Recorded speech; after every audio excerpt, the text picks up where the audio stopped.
Okay. Batch operating system और multi programme operating system के बारे में हम पहले ही बात कर चुके हैं। आज का हमारा टॉपिक है multitasking and time sharing operating system. ठीक है, ये दोनों को दोनों सेम है, इनकी वर्किंग सेम है, सिर्फ और सिर्फ माइनर सा डिफरेंस है, वो उसके बारे में हम बात कर लेंगे। तो सबसे पहले इसकी थ्योरी आ जाती है, थ्योरी को हम बाद में स्टडी करेंगे, पहले हम इसको समझ लेते हैं कि मल्टीटास्किंग क्या होता है।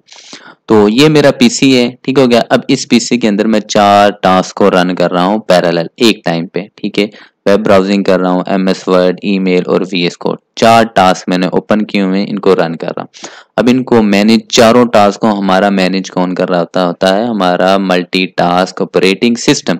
ठीक है, अब ये तो मैनेज करने वाला गया, अब इसको रन कौन कर रहा होता है, वो होता है हमारा सीपीयू। अब सीपीयू हमारे पास एक है, टास्क कितने हैं हमारे पास, 4 है।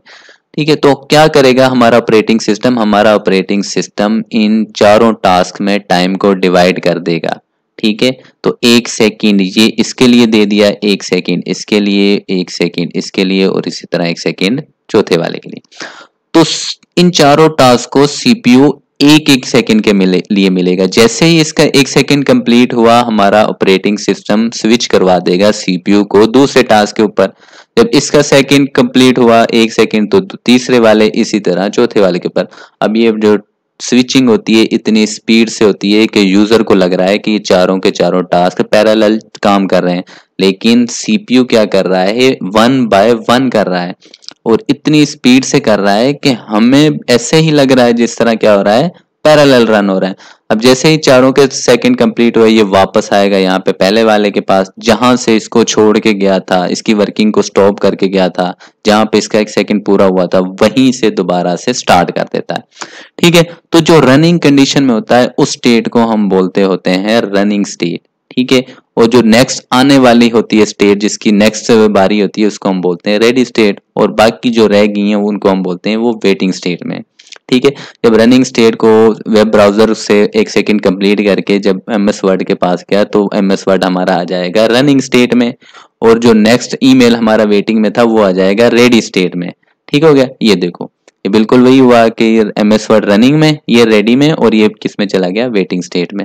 तो ये बेसिकली वर्किंग होती है मल्टीटास्किंग।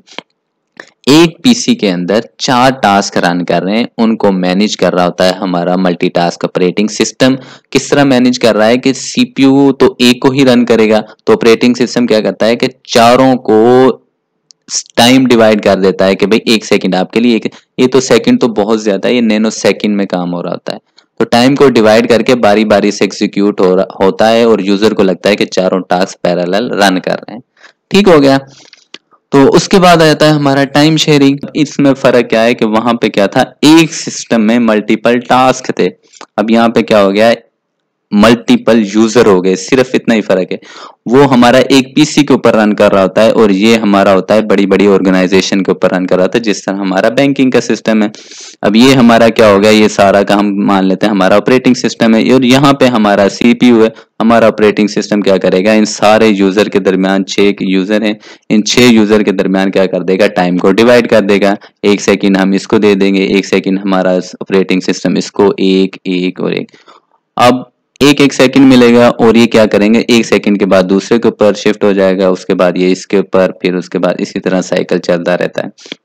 अब ये इतनी स्पीड से स्विच होते हैं कि भाई जो यूजर उस पर, जो यूजर उससे काम करवा रहा है, उसको लग रहा है कि सिर्फ और सिर्फ मेरा काम किया जा रहा है, लेकिन सीपीयू नहीं, सीपीयू क्या करता है, टाइम को डिवाइड कर देता है। ठीक है, तो इतनी स्पीड से होता है ये काम कि हर यूजर को लग रहा है कि सिर्फ मेरा काम है, लेकिन हकीकत में उसने टाइम डिवाइड किया हुआ है। ठीक हो गया, अब जिसके टास्क को रन कर रहा होता है वो एक्टिव स्टेट में होता है, जिसकी नेक्स्ट बारी आने वाली होती है वो रेडी स्टेट में होता है, और बाकी सारे किस में आ जाते हैं, वेटिंग स्टेट में। ठीक हो गया, तो यही हमारा माइनस सा डिफरेंस है टाइम शेयरिंग में। उसमें क्या होता है, एक पीसी होता है, उसके अंदर टास्क रन कर रहे होते हैं। यहाँ पे क्या होता है, एक ऑर्गेनाइजेशन होती है जिसके मल्टीपल यूजर होते हैं, एक सिस्टम होता है, सर्वर होता है, तो उससे सारे कनेक्ट होकर मल्टीपल यूजर का टाइम शेयर हो रहा होता है, उसको हम बोलते हैं टाइम शेयरिंग। ठीक है, उसके बाद हम इसकी थ्योरी देखते हैं। मल्टीटास्किंग क्या होता है, multitasking operating system allow a single user to run multiple application. ठीक है, वही हमने बात की थी कि भाई सिंगल यूजर के मल्टीपल टास्क कर रहा है। ठीक है, और इसमें क्या कर रहा है, मल्टीपल यूजर्स हैं, यही सिर्फ मेन डिफरेंस है। वहां पे क्या था, सिंगल मल्टीपल टास्क एक सिस्टम के अंदर, यहाँ पे मल्टीपल यूजर एक सर्वर के ऊपर। ये भी सीपीयू क्या करता है, छोटे यूनिट्स में टाइम को डिवाइड करता है और यहाँ पे भी वही काम करता है, ठीक है। और उसके बाद इसमें क्या है, दूसरी बात कर रहा है कि भाई इतनी स्पीड से वो आपस में स्विच हो रहे होते हैं कि भाई हर यूजर को लगता है कि मेरा ही काम किया जा रहा है, हर टास्क को लगता है कि सिर्फ मेरा ही काम किया जा रहा है, ठीक है। इतनी स्पीड से उनकी स्विचिंग हो रही होती है। ये यूज कहाँ पे होता है, हमारे पर्सनल पीसीज में। ये कहाँ पे हो रहा है, हमारी यूनिवर्सिटीज, बैंक, कंप्यूटर लैब्स के अंदर, ठीक है। ये इसकी वर्किंग है, हम अभी पढ़ के आए कि